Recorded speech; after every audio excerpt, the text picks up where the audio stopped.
గత కొన్ని సంవత్సరాలుగా ఫార్మా కంపెనీలలో పలాడియం కార్బన్ దొంగతనానికి పాల్పడుతున్న అంతర్రాష్ట్ర దొంగల ముఠాను ఛేదించారు సంగారెడ్డి జిల్లా పోలీసులు. ఈ సందర్భంగా సంగారెడ్డి జిల్లా ఎస్పీ కార్యాలయంలో జిల్లా ఎస్పీ చెన్నూరు రూపేష్ మీడియా సమావేశం ఏర్పాటు చేసి వివరాలను వెల్లడించారు. సదాశివపేట సిసిఎస్ పోలీసుల సంయుక్త ఆపరేషన్లో సుమారు 4.50 కోట్ల విలువగల పలాడియం కార్బన్ స్వాధీనపరచుకొని 6 నిందితులను మీడియా ఎదుట ప్రవేశపెట్టారు.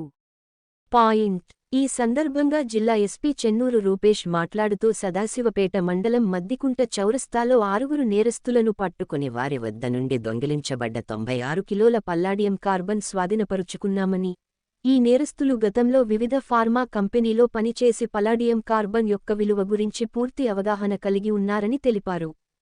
జిల్లాలో ఉన్నటువంటి వివిధ రకాల పరిశ్రమలు ఉద్యోగుల భద్రత దృష్ట్యా సెక్యూరిటీని పెంచి సీసీ కెమెరాలు ఏర్పాటు చేసుకోవాలని ఆయన సూచించారు. తమ కంపెనీలలో పనిచేస్తున్న ఉద్యోగుల పూర్తి వివరాలను కలిగి ఉండాలని, నేరాలకు పాల్పడిన వారిని ఉద్యోగులుగా తీసుకోరాదని అన్నారు.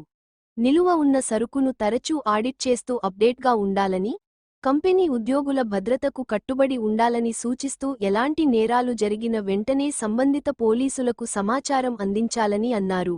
ఈ కేసు ఛేదనలో కృషి చేసిన అధికారులను, పోలీసులను అభినందించారు.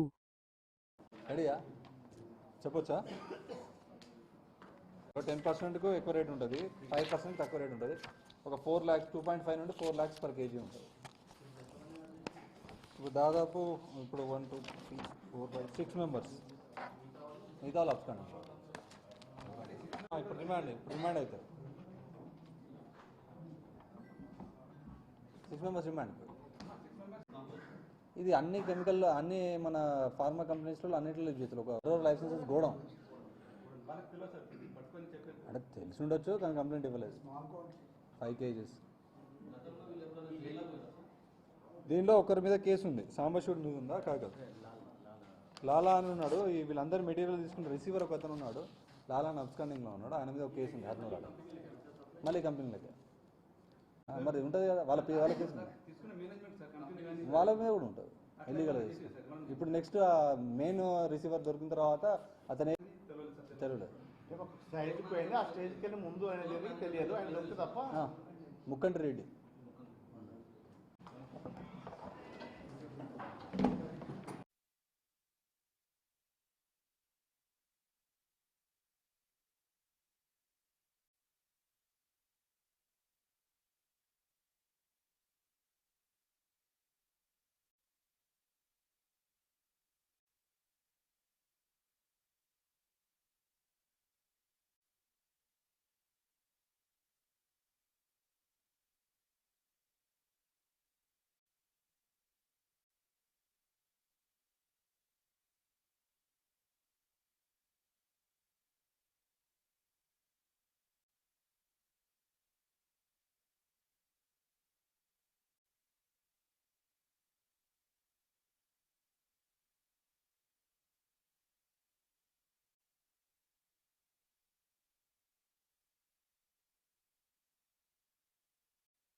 ఏం కాదు, వాళ్ళు కార్లో పట్టుకుపోయారు, సంచులలో పట్టుకుపోయారు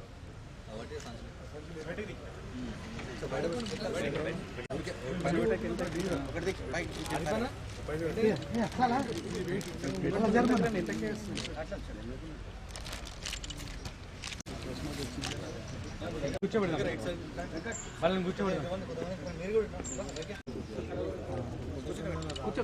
కూర్చోబెట్టి మనం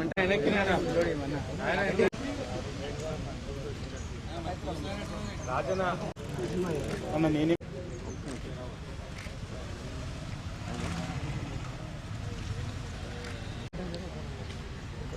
మీద అయిపోతే ఒక్క నిమిషం అంతే కదా అందరూ రాజు. Thank you sir.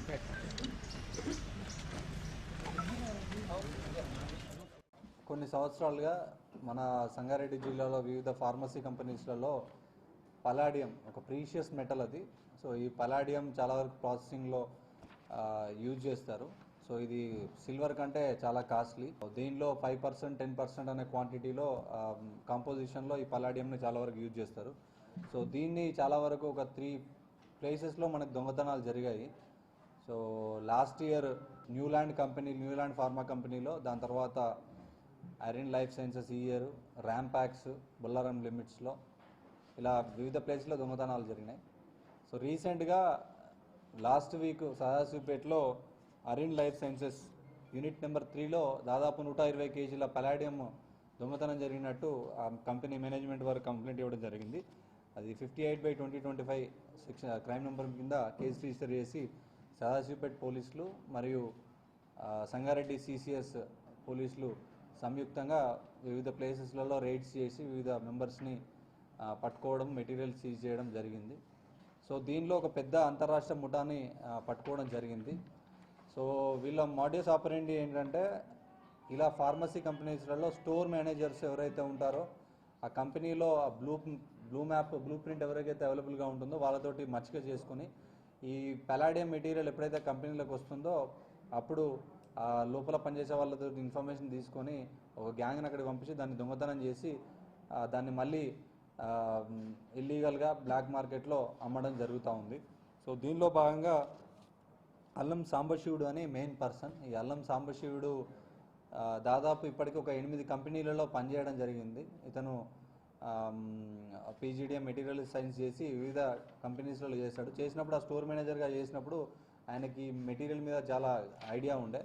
సో ఇతను ఒక ఇద్దరిని, ప్రసాద్ అండ్ రాజు అలియాస్ అన్మోల్ జగ్గే, ఇతని ఇన్ఫర్మేషన్ తెలుసుకొని అన్మోల్ జగ్గే అండ్ ప్రసాద్కి ఇన్ఫర్మేషన్ ఇచ్చినప్పుడు వీళ్ళు వచ్చి దాన్ని దొంగతనం చేసి తీసుకెళ్ళి మళ్ళీ బ్లాక్ మార్కెట్లో కుటుంబరావు, శ్రీనివాసరావు అని ఇద్దరు ఉన్నారు, వాళ్ళకి బ్లాక్ మార్కెట్లో అమ్మడం జరిగేది. వాళ్ళు టెస్టింగ్ అంతా కూడా చూసుకొని దాన్ని ఎంత వాల్యూ వస్తుందో తీసుకునేవాళ్ళు. సో దీనిలో ఇంకా డీటెయిల్గా వెళ్తే దాదాపు ఇక్కడే కాదు, ముంబైలో, పూణేలో కూడా ఇట్లాంటి దొంగతనాలు, ఒకటి గుజరాత్లో కూడా ఒక కేసు ఉన్నట్టుగా సస్పెక్ట్ చేస్తున్నాం.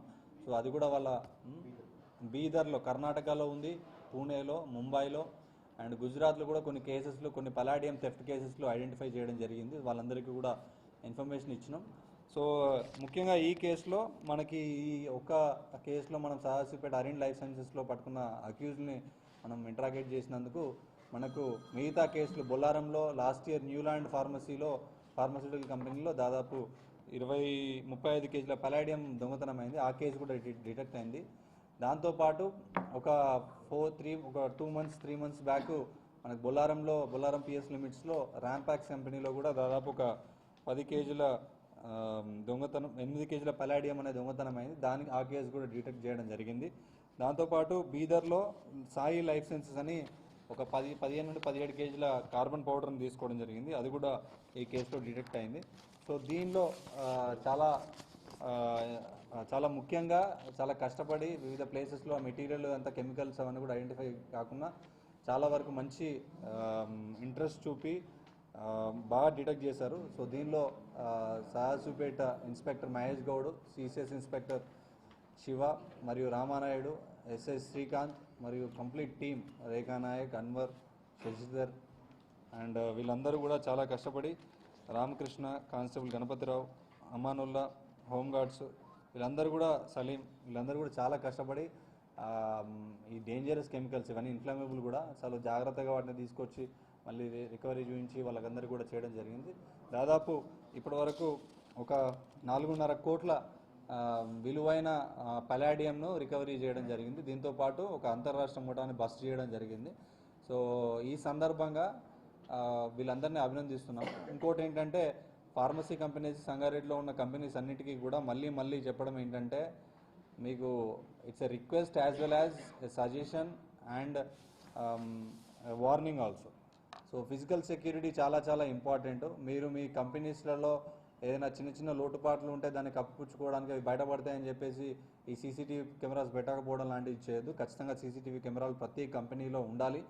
అండ్ యాక్సెస్ కూడా, పర్సనల్ యాక్సెస్ కూడా, ఎవరు వస్తున్నారు ఎవరు పోతున్నారు అనేది కూడా ఖచ్చితంగా మీరు పాటించాలి. ఎవరు పని చేస్తున్నారు, వాళ్ళ క్రిమినల్ బ్యాక్గ్రౌండ్ ఏంది, వాళ్ళు ఎక్కడి నుండి వస్తున్నారు, ఇవన్నీ కూడా పోలీస్ వెరిఫికేషన్ ఖచ్చితంగా తీసుకోవాలి. ఎందుకంటే మీరు చేసే ఒక చిన్న తప్పిదంతో అక్కడ బ్లాస్ట్ కావచ్చు, ఇట్లాంటి ప్రీషియస్ మెటీరియల్స్ థెఫ్ట్ కావచ్చు, లేదంటే ఇంకేమన్నా యాంటీ సోషల్ ఎలిమెంట్స్ ఈ మధ్య చూస్తున్నాం, అందులో పనిచేసిన వాళ్ళు బయటకు వచ్చి ఆల్ఫాజులం తయారు చేయడానికి ఒక కంపెనీలు పెడుతున్నారు, లేదంటే ఇట్లాంటి పలాడియం లాంటివి తీసుకెళ్తున్నారు, లేదంటే నైట్రేట్ కాంపౌండ్స్ ఏదైతే ఎక్స్ప్లోజివ్స్ ఉంటాయో నైట్రేట్ కాంపౌండ్స్ కూడా బయటకు తీసుకెళ్ళి అమ్మడము, అవి యాంటీ సోషల్ ఎలిమెంట్ చేతిలోకి పోవడం ఇవన్నీ జరుగుతాయి.